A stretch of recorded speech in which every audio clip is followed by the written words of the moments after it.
All right. Hi, David. How are you? Hey, Gil, good morning. It's good to be here. Yeah. How is life today? We have a tropical storm here today, so it's been very wet for the last 2 days, but that's okay. We in Florida, we figure these things out. I've been through worse storms, so it's not too terrible. Yeah. I was going to say tropical storm. You better not live in Kansas because that would be even worse, I think. Exactly. You gotta be up in the sky somewhere swirling around. Yeah. I live in Maine. In the past couple of weeks, it's been like brutal, like low 90s and high humidity. So you get the double whammy. It's like living in Florida, right? So it's a good year to have built a pool in the yard, I guess, for Absolutely. me. So As you know, I lived in Maine about 5 years ago. We actually moved back. So I actually remember there was one summer, it was like 4th of July, and it hit like 100 degrees, and all the Mainers had no idea what to do with themselves. no idea. They were like totally lost. Yeah. And there's no AC. Nobody has AC. It's all like Yeah. winter units. Well, I mean, it's like when it gets cold in Florida, right? When there is certain. I remember I was in the Boy Scouts way back in the day, and they have a camp that's in the Florida Keys called the Florida Sea Base, and Okay. like a national training thing down there. And I lived in Connecticut at the time, and we go down for this thing in like it was early March, I think. And it was like 60 degrees, and I was walking around in flip flops and shorts and everything. It's March in Connecticut. It's that's like a nice day. That's like spring is finally sprung. But you have all the people who are from the Florida Keys, like, oh, it is cold, 60, 65 degrees and overcast. And, oh, brother. So I deal with that in my house. I'm the only one who's still in, flip-flop shorts and t-shirt. Everyone else is bundled up in my house. So I completely understand. you're like my uncle. You're the guy. No matter what the weather, you're wearing shorts. Doesn't matter. It could be sunny and hot. It could be cold. Always wearing shorts. So shout out to Uncle Steve down in Connecticut. There we go. I think it's because I'm from cold country. I think it just never left. That's it. Oh, so we are here to talk about AI policy. And I know it's a topic that you are pretty passionate about and knowledgeable about. I've been following you on LinkedIn now for a while, and there are a lot of ramifications when it comes to ethics of AI and use of AI in academia. And you seem to be something of an expert on this topic, and so I appreciate you spending some time. Before we hop in and have a conversation, for our folks who might not know you, may not have heard from you in the past, we'll put a link to your LinkedIn in the episode notes for our listeners. So that'll be there as a resource. So click that link, get the follow going. But would love for you to just introduce yourself, where you're from. Obviously, we know where you live, how you got to where you are, how you got interested and focused on this topic, and then we can kind of just go from there. Thank you so much, Gil. I really appreciate that. Also want to, thank you for the opportunity to be on the podcast. Always appreciate that. Yeah. My name is David Hatami. I'm a dean by profession. I've been in higher education now for probably about 25 years. I'm finishing up my doctorate in higher ed leadership and administration. I should be done this fall. Done with chapter 4, working on chapter 5. So I'll be a doctor soon enough. I've been following AI for a long time now, for years and years. And it sort of wasn't until, maybe about last November that I really kind of had an idea of some directions on where to take this. My 14-year-old son came home one day from school. This was last November. He looked me in the eye. He had a huge smile on his face. I mean, it was like beaming from ear to ear. His eyes were lit up. And I instantly knew that something was wrong. Instantly. He was way too happy. And I asked him what was going on, and he told me, he goes, "Dad, guess what?" I'm like, "What? Don't keep me in suspense." Because I never have to do homework again. And I was like, "Oh, I know what you learned about today." And I said, "Did your friends teach you about ChatGPT?" And he just smiled, and I knew it. So we had this conversation. Obviously, it's a tool. It's not a cheat. But what it did is it really got me thinking about this process. It's a true story, and it made me sort of think about who's talking to students, who's talking to faculty, who's talking to administrators about this stuff. And this is right about the point where ChatGPT hit that 1-year anniversary, and everybody sort of recognized, like, oh, this isn't going anywhere. This isn't like a fad. This isn't like some, like passing tech that's going to go away and fizzle out. Like, it's here to stay. And I realized, when I was, following my LinkedIn feeds, everybody's talking about, students, the same thing, students using GPT in the classroom and, and using it as a cheat, not a tool. But I instantly realized that they were missing something, that we were putting kind of the cart before the horse, if you will, that nobody was talking about policy. Nobody was talking about AI policy. Nobody was talking about AI ethics. That conversation has shifted into a little bit more into the narrative now, and it's a little bit more relevant now. But what, 6, 8 months later. Um, so what I started doing is I started recognizing that this was a predicate. It had to happen first. So I started thinking about this problem and how we could put it in context in higher education and K-12, which is kind of why I ultimately decided to open a consultancy, EduPolicy.ai, to address this situation in higher ed. And it kind of started, I was speaking with some of my colleagues. I just started showing them some of my ideas, and everybody's like, no, this is good. You need to follow up on this. And I was being referred from one person to the next, to the next, to the next. And everybody had the same concern. So that's kind of how it all sort of started and then the rest, as I say, is history. Yeah. And I think one of the things that's of note, and I've heard it said multiple times, is, as a society with social media, we failed our children in many respects, right? We kind of let all of this get out of control, the algorithms, the advertising platforms, the mental health, all of these things are kind of Cyberbullying, yeah. And now we have a chance at, I don't want to call it a mulligan, but I'll call it a mulligan.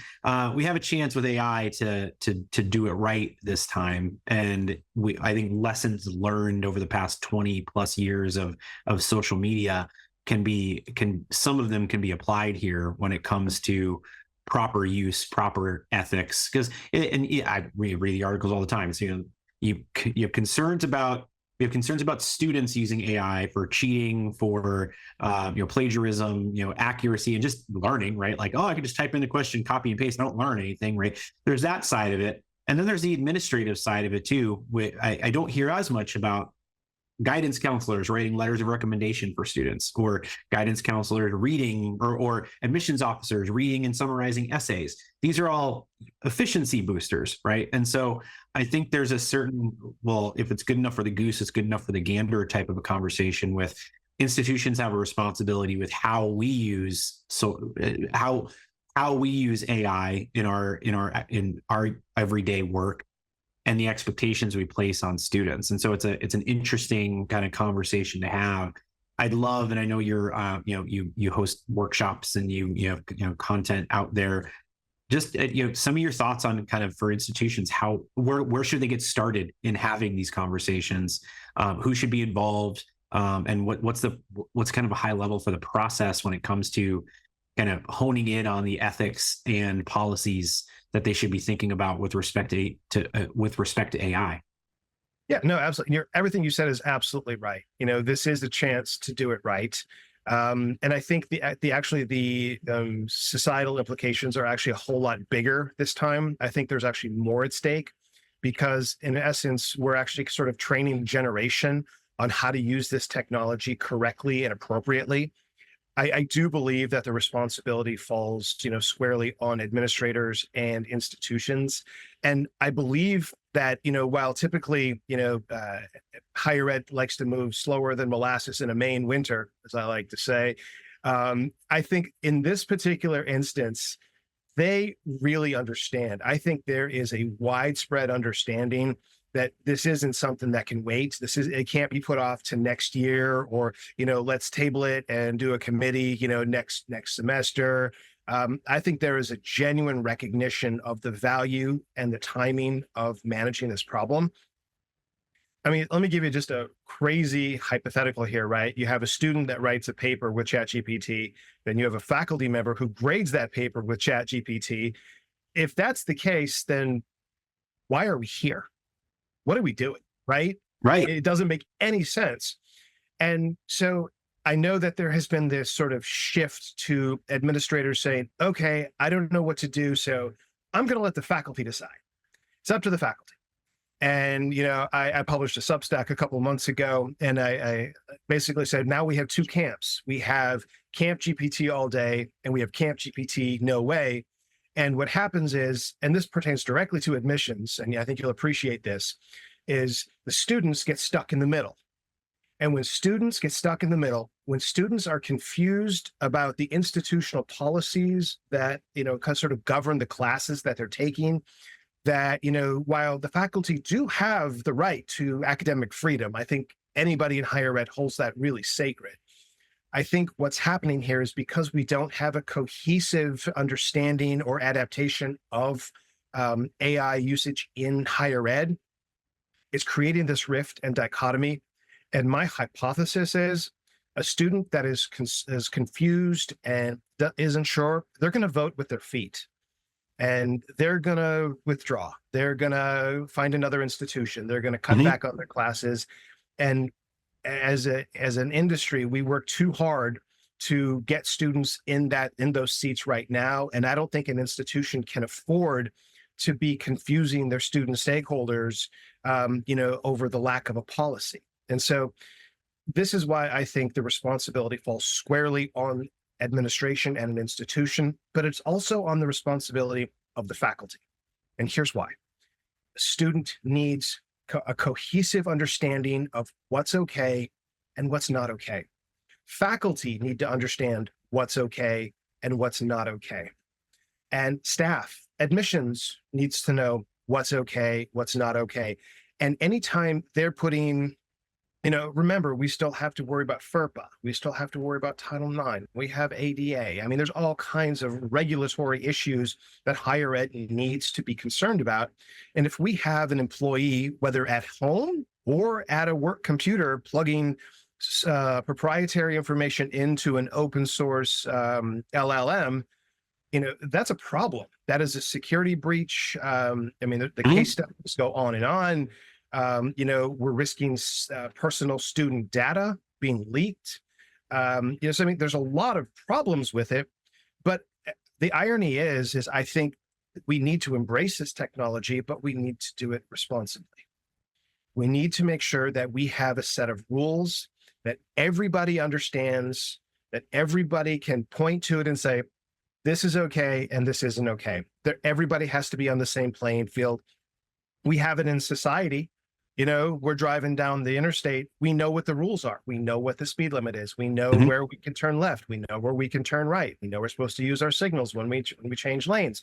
Everybody has a consistent set of rules to make it much easier for everybody. And I don't think our AI usage should be any different. Grow your student community, help them stay, and encourage giving with Cadence, higher ed's premier engagement platform from Mongoose. Designed exclusively for higher ed by higher ed professionals, Cadence helps you engage your audiences with the perfect balance of AI and personal connection. Talk to students, parents, and alumni on their time and how they want. Empower your staff with integrated text and chat inboxes that gather all conversations in one place. Reach out to learn more about how our best-in-class service, support, and integrations have helped colleges and universities like yours have smarter conversations. From text to chat, make every message count. Right. And I look at it, backing up to what you mentioned before about the rapid rate of adoption and understanding of the urgency. Yeah. I've been working in enrollment marketing for a very long time, and I'm still frustrated at how there are still college websites that are not mobile responsive, let alone easy to navigate. Right. And there are some institutions that really never figured out Facebook, right? And so you go through these phases of all of these different technological changes, CRM implementations, right? Yeah. There are still institutions using access databases for these things, right? And so that might be a little hyperbolic, but not really much, right? And so, but with AI, the original big concern was, AI is going to come and take everybody's jobs, right? And it's going to automate everything, and we're all going to lose our jobs. And I think we moved past that pretty quickly, and at least in the enrollment world, and I'm sure it's been similar in other areas with institution. Sure. But we moved past that into, okay, well, I need to understand how to do this to do my job better and do it faster. Right. And because we don't need to worry about AI replacing people's jobs, and we have a shortage of staff, right? And so if nothing else, we need to use AI to make the staff that we do have more efficient and more effective. Right. And so I feel like there's a certain mindset, there's a more rapid mindset shift when it comes to AI than, as you mentioned, anything else before, where it's, we can figure out Facebook next year. We can, our CRM, we'll live with it, right? Like, we'll fix that next time, right? We got to get this right out of the gate, because there are a lot more to lose when it comes to the impact that this can have across all different channels, right? And so I guess one, I'd love your thoughts on that, but two, I'd love for you to kind of talk a little bit of more tactically for institutions. What are some of the things that they should, like, just low-lying fruit, quick wins when it comes to this sort of work? Everybody needs to have a voice.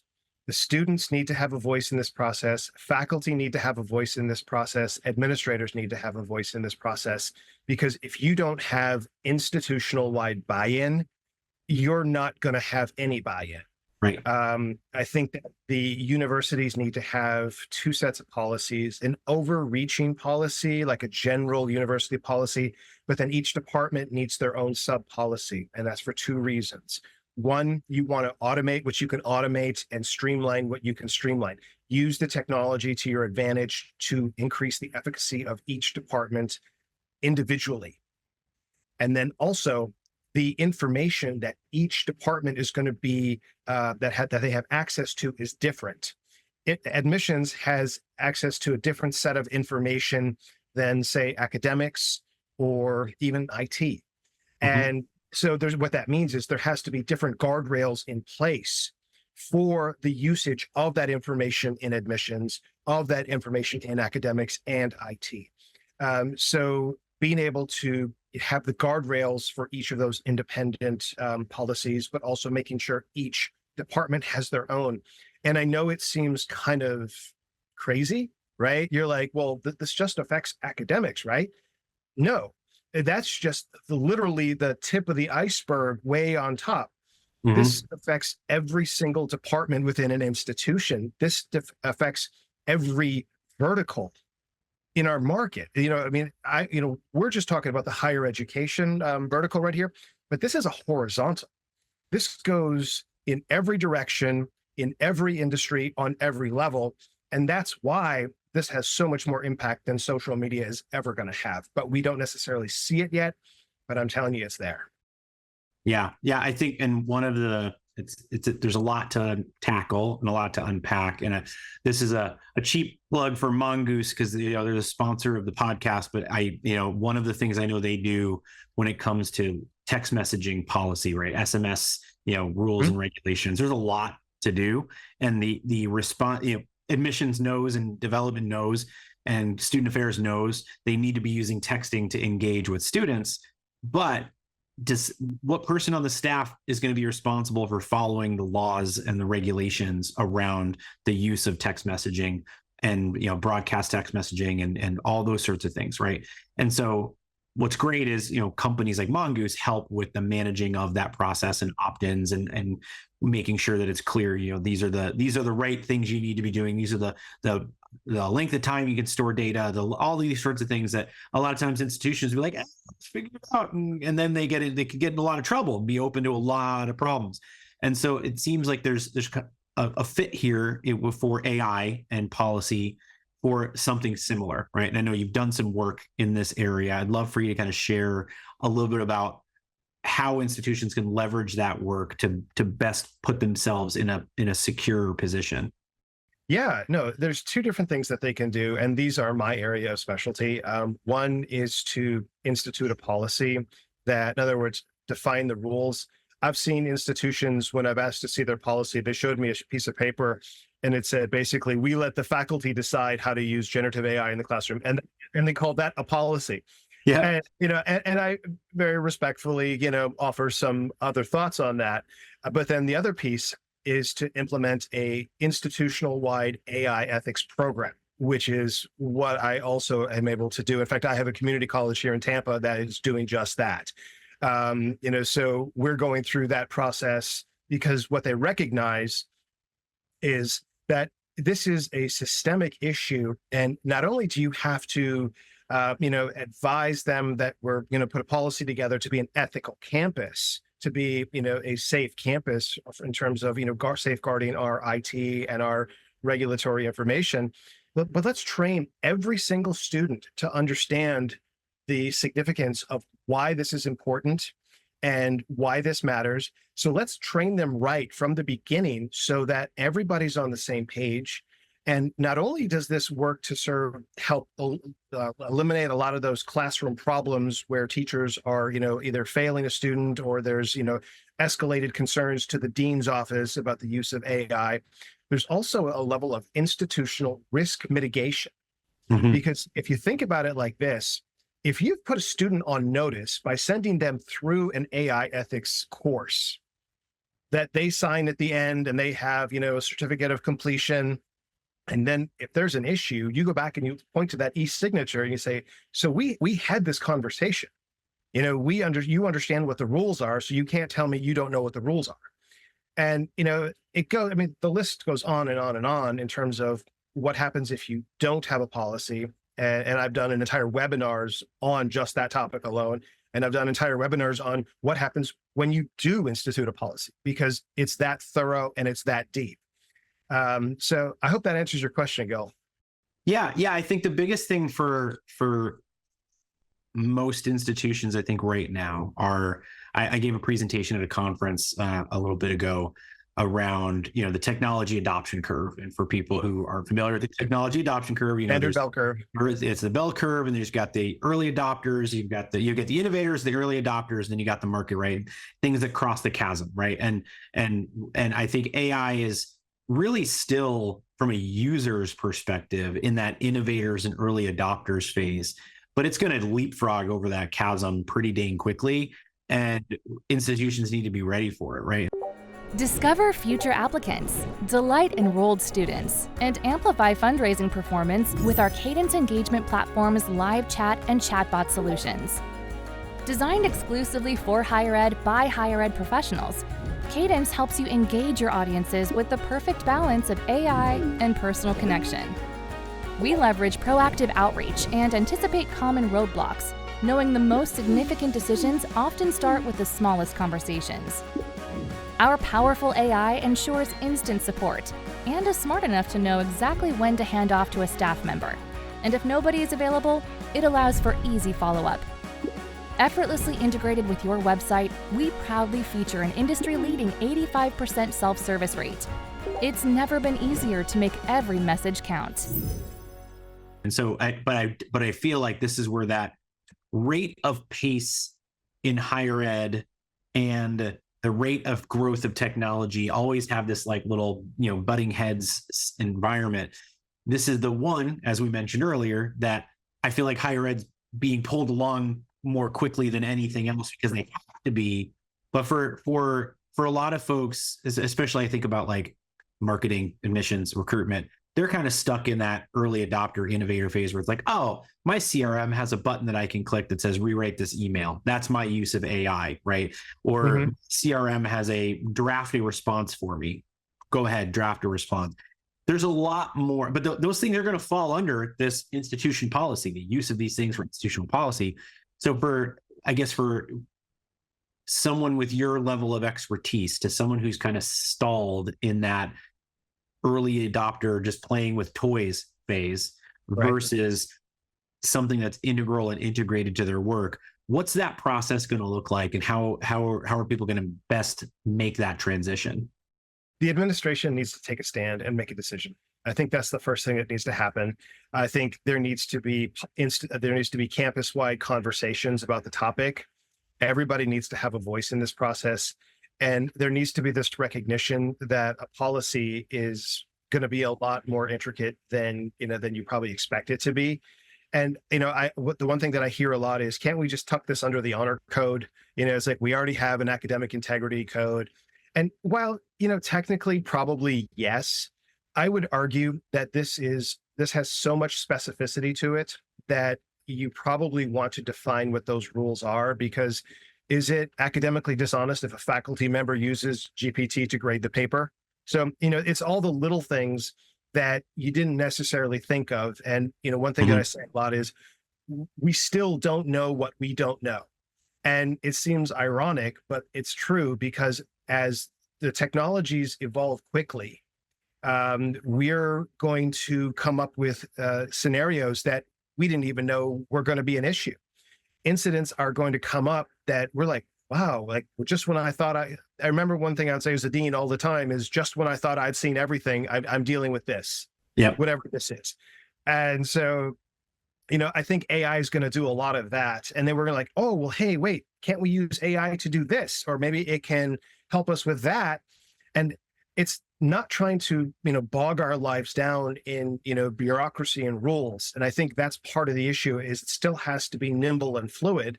And there has to be the ability to change quickly, to pivot on a dime. So there's ways to do that, but that's also part of the process that you have to kind of bake into the solution, much like a constitution has the ability to be ratified. You can change the rules as you go. You should be able to, because the last thing we want is our policies to be stuck in a binder that nobody ever sees. That's just collecting dust. Yep.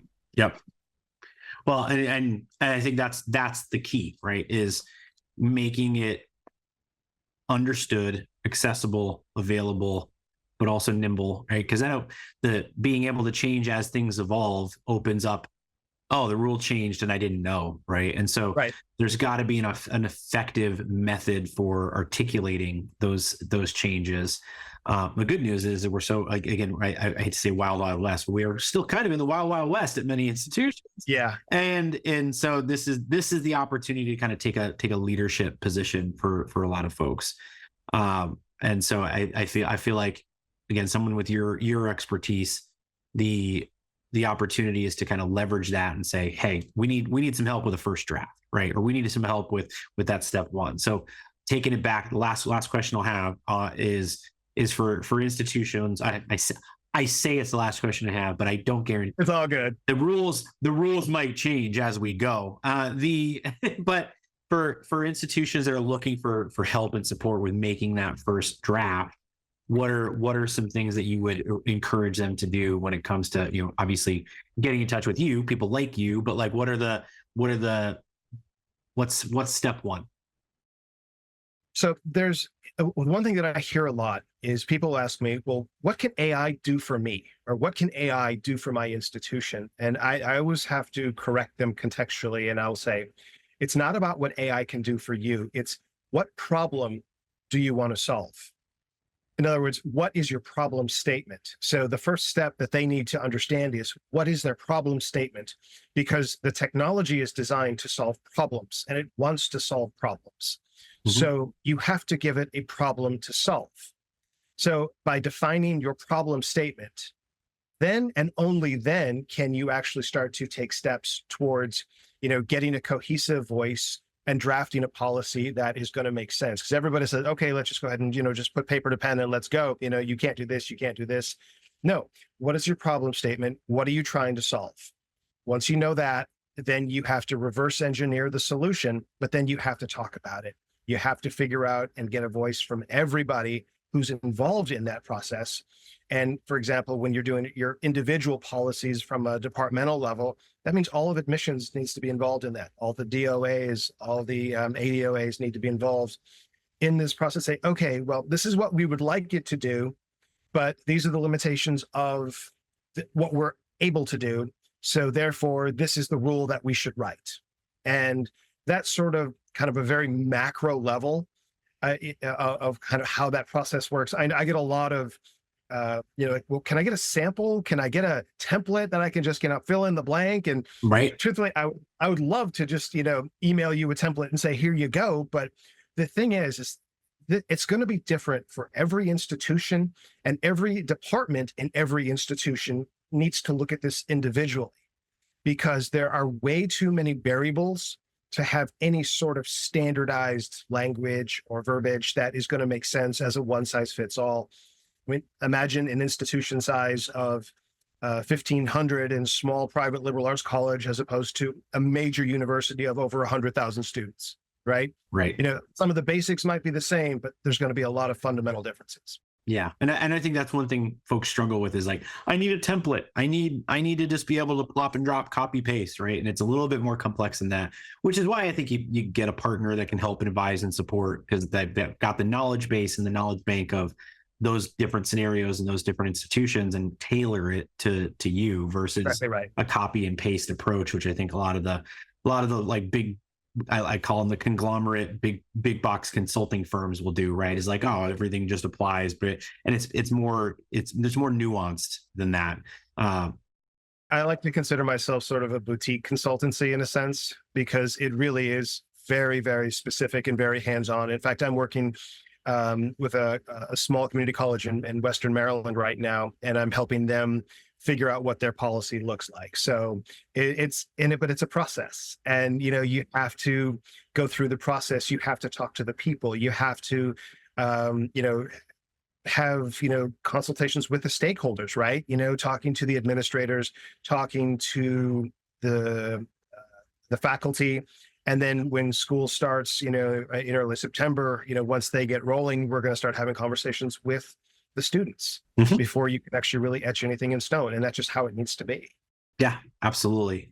So I appreciate your time and your input and My all pleasure. the work that you do. I love you got and again, we'll put links in the episode notes to all your resources, your website, as well as your newsletter. And so I would love for folks who want to get in touch with you and continue this conversation, what are the best methods to do that? Honestly, just a simple email. It's very straightforward. It's admin, ADMIN, at EduPolicy.ai. Admin at EduPolicy.ai. Either myself or my business development director will reach back out to you directly. We really encourage you to, just let us know, even if you have a really simple question or a basic question. We're happy to, give you whatever advice that we can. Look at our website, EduPolicy.ai. There's a lot of good stuff on there.